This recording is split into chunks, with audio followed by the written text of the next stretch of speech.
Je vais vous montrer un petit habillage très modeste pour un petit synthé, donc afficher le nom d'un personnage à l'image qu'on utilise très souvent dans des interviews, documentaires, reportages. Donc, le voilà.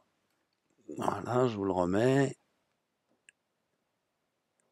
Voilà, c'est un petit synthé, j'ai passé un petit peu de temps à le faire, il y a des petites bandes qui se déplacent, le nom qui apparaît, enfin voilà, il y a pas mal d'effets là-dessus, et c'est pas quelque chose que j'ai envie de refaire à chaque fois, même en copiant-collant les différentes petites bandes qui bougent, si jamais j'en ai besoin ailleurs. Donc si par exemple je veux le même synthé, mais cette fois non plus en indiquant le nom de Merlin Gosset, mais le nom d'un autre personnage, ce qui pourrait être intéressant, c'est de faire de ça un plan composé. Donc je vais d'abord créer avec mes petits boutons, c'est l'occasion de les utiliser, un nouveau plan composé en appuyant là-dessus. Je lui donne un nom si possible.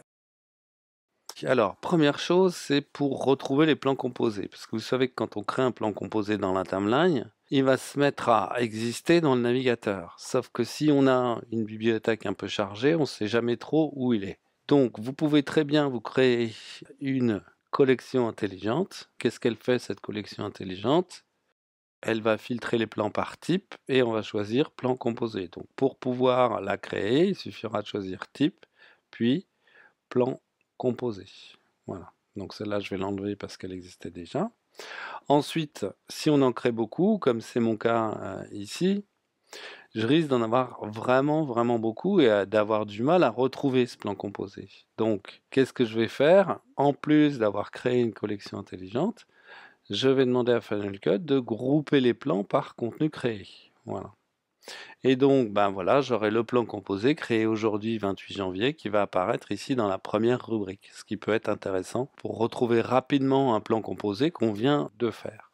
Parce qu'on peut être amené à vouloir par exemple le remonter plutôt que de le copier-coller ici pour aller le mettre ailleurs. Il suffit qu'il soit très loin dans la timeline qu'on ne le retrouve plus. On peut ici aller dans cette rubrique et le remonter une deuxième fois à l'endroit qu'on souhaite utiliser.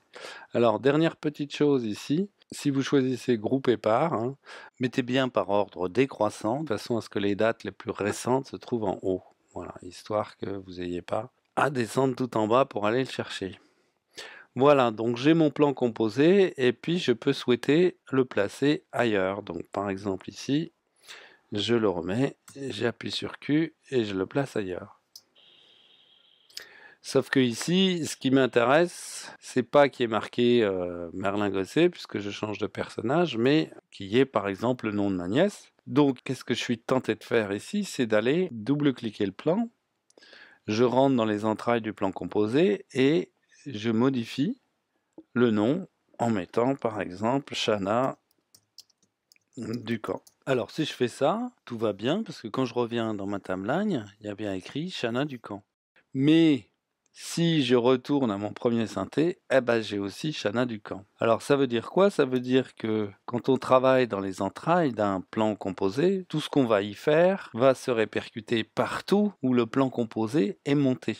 Donc j'ai annulé là, j'ai fait un petit pomme Z. Donc je me retrouve avec un plan composé où il y a marqué Merlin Gosset 2 fois.